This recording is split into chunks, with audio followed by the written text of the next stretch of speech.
Suzuki Gixxer bike के पिछले wheel के डिस्क पैड चेंज करने का तरीका बताऊंगा। अस्सलाम वालेकुम दोस्तों, उम्मीद करता हूं आप सब खैरियत से होंगे। मैं आपका दोस्त अब्दुल बासित और आप मेरा YouTube channel Kashif Suzuki centre देख रहे हैं। तो जी, नए आने वाले दोस्त सबसे पहले तो मेरे चैनल को सब्सक्राइब करें और वीडियो को लाइक करें ताकि मेरी मज़ीद आने वाली वीडियो आप तक पहुँच सके। शुक्रिया। तो जी दोस्तों, आज का जो हमारा टॉपिक है, आज मैं अपने दोस्तों को सुजुकी जिक्सर बाइक के पिछले व्हील के डिस्क पैड चेंज करने का तरीका बताऊंगा। रियल व्हील के इसके डिस्क पैड मैं आपको बताऊंगा कि कैसे चेंज करते हैं। बहुत ही आसान तरीका है इसके डिस्क पैड चेंज करने का। ये डिस्क पैड जो हैं आपको किसी भी शोरूम से तकरीबन करेंगे 2500 से 2600 की रेंज में मिल जाते हैं। जेन्युइन डिस्क पैड हैं ये मैं आप दोस्तों को दिखाता हूँ कि इसकी क्या वजह बनती है इन डिस्क पैडों को चेंज करने की। आज मैं आपको एक डिटेल से वीडियो दिखाऊंगा।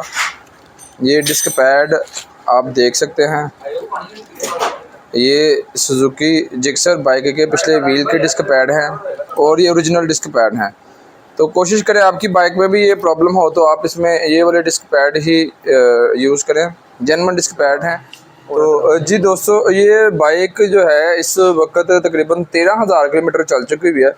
13,000 किलोमीटर चलने के बाद इसके जो है ये रियल व्हील के डिस्क पैड हम चेंज कर रहे हैं। तो जी दोस्तों, बहुत ही आसान है इसके ये डिस्क पैड बदलना।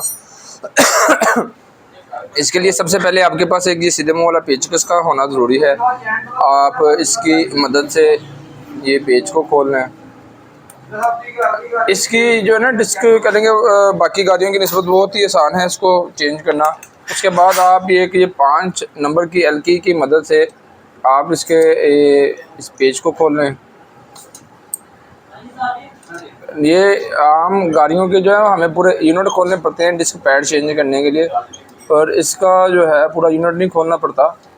जी आगे इसको खोलने के बाद ये आपका पेज, जब इस पेज को आप खोल लें तो इस पेज को आप बाहर निकाल लें और उसके बाद आप ये देख सकते हैं कि आप इसके डिस्क पैडों को इसी तरीके से ही बाहर निकाल लें। जी दोस्तों, ये आप देख सकते हैं, ये मैंने 5 नंबर की एलकी की मदद से ही ये डिस्क पैड जो है बाहर निकाल रहा हूँ मैं। तो जी दोस्तों, ये अब हमारा डिस्क पैड जो है हमारे बाहर आ चुके हैं। तो आप दोस्तों को मैं ये डिस्क पैडों का फ़र्क दिखा रहा हूँ। ये देख रहे हैं, ये अब इसके डिस्क पैड जो इसमें हम फिट करेंगे और वो डिस्क पैड आप देख सकते हैं कि ये वाले डिस्क पैडों की मोटाई देख लें बिल्कुल ना होने के बराबर है और इसकी आप मोटाई देख लें। तो अब इन डिस्क पैडों को फिट करने के लिए जो है मुझे इसका पिस्टन वो डाउन करना पड़ता है। पिस्टन डाउन करने के 2 तरीके होते हैं। एक तो इसका इधर से हम ये पेच खोल लेंगे, इसका ये प्रेशर जो है वो रिलीज़ हो जाएगा। दूसरा तरीकाकार ये है कि आप किसी भी सीधे मुँह वाले पेचकस की मदद से इसके पिस्टन को पीछे कर सकते हैं। ये देखें दोस्तों, पिस्टन ये अब इसका पूरा जो है अंदर चला गया हुआ है। तो अब इसके डिस्क पैड जो है बहुत ही आसानी से बैठ जाएंगे।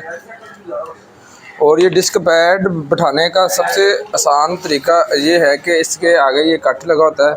तो इस कट को हम जो है इसके अंदर वाली जगह पे अगर आप गौर से देखेंगे तो ये कट जो है वो आगे से बिल्कुल सामने इसके लगेगा। तो जी दोस्तों, इन पैडों को बिठाने के बाद आप इसके यूनिट को इधर से कह लेंगे थोड़ा सा हम दबाएंगे तो ये यूनिट जो है ना पीछे चला जाता है। तो जी दोस्तों, यूनिट को मैंने इस जगह से दबाया तो ये यूनिट अब पीछे हो चुका है। तो आप अब ये देखेंगे इसका ये पीछे वाला डिस्क पैड भी बहुत ही इजीली वर्क लग चुका है। तो इसी तरह हम आगे वाला डिस्क पैड भी लगा देंगे। तो इसको बस ये कोशिश करनी है कि इसके पिस्टन को जो है आपने पूरी तरह बिठा देना है।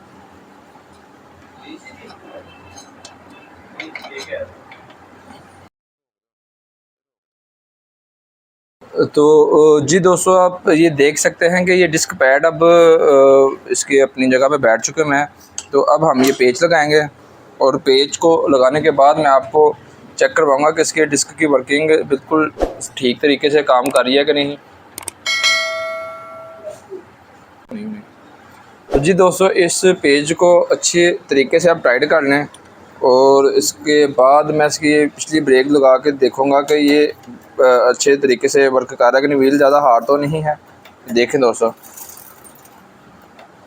अब ये हमारी जो है डिस्क भरपूर तरीके से काम कर रही है। तो इसकी ये प्लेट के ऊपर भी निशान, बिल्कुल भी कोई निशान नहीं है।